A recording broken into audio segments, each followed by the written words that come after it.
महात्मा बुद्ध ने अपने जीवन में कई रोचक और गहराइयों से भरे पल जिए हैं। उनकी शिक्षाओं और कथाओं में छुपा हुआ अद्वितीय ज्ञान हमें जीवन के विभिन्न पहलुओं को समझने का आदान प्रदान करता है। यहाँ हम आपको 4 ऐसी कहानियों के बारे में बताएंगे जो महात्मा बुद्ध के जीवन से जुड़ी हैं और जो आपके 2024 को बदल सकती हैं। एक बार भगवान बुद्ध जेतवन विहार में रह रहे थे।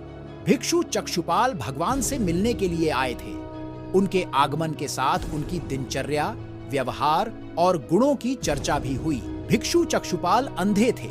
एक दिन विहार के कुछ भिक्षुओं ने कुछ मरे हुए कीड़ों को चक्षुपाल की कुटी के बाहर पाया और उन्होंने चक्षुपाल की निंदा करनी शुरू कर दी कि उन्होंने इन जीवित प्राणियों की हत्या की। भगवान बुद्ध ने निंदा कर रहे उन भिक्षुओं को बुलाया और पूछा कि क्या तुमने भिक्षु को कीड़े मारते हुए देखा है? उन्होंने उत्तर दिया, नहीं। इस पर भगवान बुद्ध ने उन साधकों से कहा कि जैसे तुमने उन्हें कीड़ों को मारते हुए नहीं देखा, वैसे ही चक्षुपाल ने भी उन्हें मरते हुए नहीं देखा और उन्होंने कीड़ों को जानबूझकर नहीं मारा है, इसलिए उनकी भर्त्सना करना उचित नहीं है। भिक्षुओं ने इसके बाद पूछा कि चक्षुपाल अंधे क्यों हैं?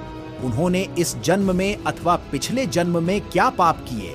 भगवान बुद्ध ने चक्षुपाल के बारे में कहा कि वे पूर्व जन्म में एक चिकित्सक थे। एक अंधी स्त्री ने उनसे वादा किया था कि यदि वे उसकी आंखें ठीक कर देंगे तो वह और उसका परिवार उनके दास बन जाएंगे।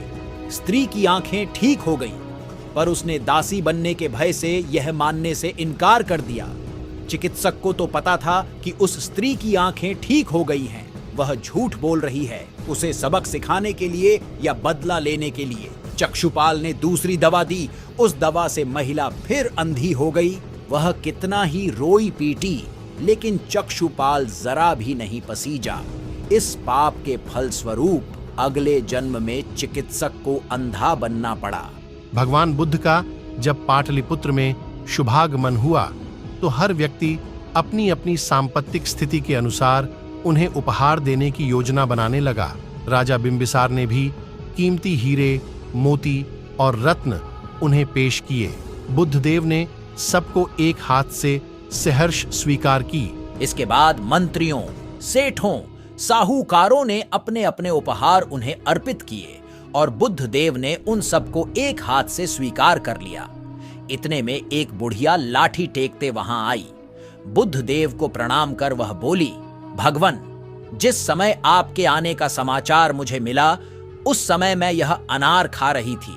मेरे पास कोई दूसरी चीज न होने के कारण मैं इस अध खाए फल को ही ले आई हूं। यदि आप मेरी इस तुच्छ भेंट स्वीकार करें तो मैं अहोभाग्य समझेंगी। भगवान बुद्ध ने दोनों हाथ सामने कर वह फल ग्रहण किया। राजा बिंबिसार ने जब यह देखा तो उन्होंने बुद्धदेव से कहा, भगवन क्षमा करें, एक प्रश्न पूछना चाहता हूं।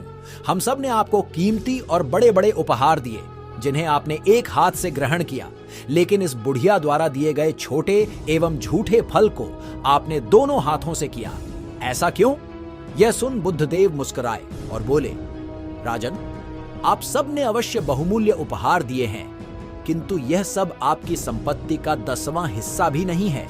आपने यह दान दीनों और गरीबों की भलाई के लिए नहीं किया है, इसलिए आपका यह दान सात्विक दान की श्रेणी में नहीं आ सकता। इसके विपरीत इस बुढ़िया ने अपने मुंह का कौर ही मुझे दे डाला है। भले ही यह बुढ़िया निर्धन है, लेकिन इसे संपत्ति की कोई लालसा नहीं है। यही कारण है कि इसका दान मैंने खुले हृदय से दोनों हाथों से स्वीकार किया है। एक बार भगवान बुद्ध भिक्षा के लिए एक किसान के यहाँ पहुंचे। तथागत को भिक्षा के लिए आया देखकर किसान उपेक्षा से बोला, श्रमण, मैं हल जोतता हूं और तब खाता हूं। तुम्हें भी हल जोतना और बीज बोना चाहिए और तब खाना खाना चाहिए। बुद्ध ने कहा, महाराज, मैं भी खेती ही करता हूं। इस पर किसान को जिज्ञासा हुई और वह बोला, मैं न तो तुम्हारे पास हल देखता हूं, ना बैल और ना ही खेती का स्थल। तब आप कैसे कहते हैं कि आप भी खेती ही करते हो? आप कृपया अपनी खेती के संबंध में समझाइए। बुद्ध ने कहा, महाराज, मेरे पास श्रद्धा का बीज, तपस्या रूपी वर्षा और प्रजा रूपी जोत और हल है। पाप भीरुता का दंड है, विचार रूपी रस्सी है, स्मृति और जागरूकता रूपी हल की फाल और पेनी है। मैं वचन और कर्म में संयत रहता हूँ। मैं अपनी इस खेती को बेकार घास से मुक्त रखता हूँ और आनंद की फसल काट लेने तक प्रयत्नशील रहने वाला हूँ। अप्रमाद मेरा बैल है जो बाधाएं देखकर भी पीछे मुंह नहीं मोड़ता है। वह मुझे सीधा शांति धाम तक ले जाता है। इस प्रकार मैं अमृत की खेती करता हूँ। एक बार भगवान बुद्ध अपने अनुयायियों के साथ किसी गांव में उपदेश देने जा रहे थे। उस गांव से पूर्व ही मार्ग में उन लोगों को जगह जगह बहुत सारे गड्ढे खुदे हुए मिले। बुद्ध के एक शिष्य ने उन गड्ढों को देखकर जिज्ञासा प्रकट की। आखिर इस तरह गड्ढे का खुदे होने का तात्पर्य क्या है?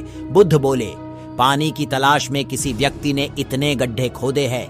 यदि वह धैर्यपूर्वक एक ही स्थान पर गड्ढे खोदता तो उसे पानी अवश्य मिल जाता, पर वह थोड़ी देर गड्ढा खोदता और पानी न मिलने पर दूसरा गड्ढा खोदना शुरू कर देता। व्यक्ति को परिश्रम करने के साथ धैर्य भी रखना चाहिए। अगर आपको यह वीडियो पसंद आया हो तो कृपया लाइक करें और हमारे चैनल को सब्सक्राइब करना न भूलें। धन्यवाद। फिर मिलेंगे अगले वीडियो में। तब तक अपना ख्याल रखें और स्वस्थ रहें, मस्त रहें।